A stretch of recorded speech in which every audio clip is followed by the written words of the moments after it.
Katherine Heigl, she's a producer. The first part of the movie, she's really busy all the time. Her work is her life. And then she goes on a date with Kevin Connolly. Everything he says, like, she already knows because she printed out his background information and profile. Gerard Butler, he does this thing called The Ugly Truth. It's this reality show about... Bullshit. You are ugly. He tells women that guys are just there basically for, like, sexual pleasures and they don't care about anything else. Thinks that, like, women are, like, controlling Yeah, freaks that, like, believe, like, you know, men care about women and their feelings when they really don't. Yeah, and she disagrees with that, and then they end up working together. He tells her how to get this guy that she's interested in, and then they end up falling in love because actually he loves her for what she is. Do you believe that, like, tap water and the bottled water is the same thing? Yeah. I mean, I obviously would get bottled water over tap water. I'm not going to drink poisoned water. Oh, that was a part of the movie. I don't know. She goes on and, like, freaks out and explains to this waiter who doesn't give a shit that bottled water and tap water is the same thing.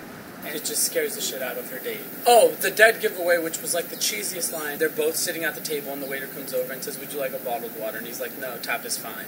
Everyone like says, "Oh." And it's like, they're meant for each other. I felt like it wasn't like a super girly chick flick, you know? Well, those kind of movies make me, like, always think about, like, my real life.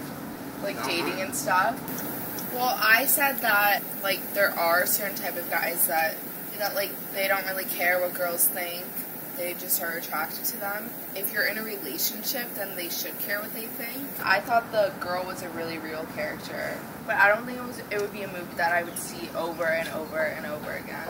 I think it's supposed to be actually a deep movie. You know what was actually funny about The Ugly Truth? The vibrating underwear. Oh yeah, that was my favorite part. A whole, like, crowd of people, like, important business people. And during the dinner, little fat kid, he picks up this remote, he turns it on, and he's, like, waiting for something to happen. She has to, like, come up with, like, new shows and pitches, like, corporate new ideas. The little boy turns it on to, like, maximum. I would be intimidated to be around him because I would feel like he was judging me all the time. I could tell that he had a sensitive side to him. Remember I told you something's reminding me of you.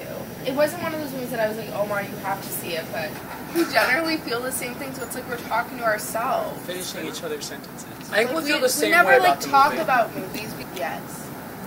Yes. But I would only recommend it for people between the ages of 15 to, like, 21. And she was like, oh, and I was like, she was like, and then I was like, Rachel, stop saying that. I don't know what you're talking about. Oh, it's bad. Oh my god, Rachel.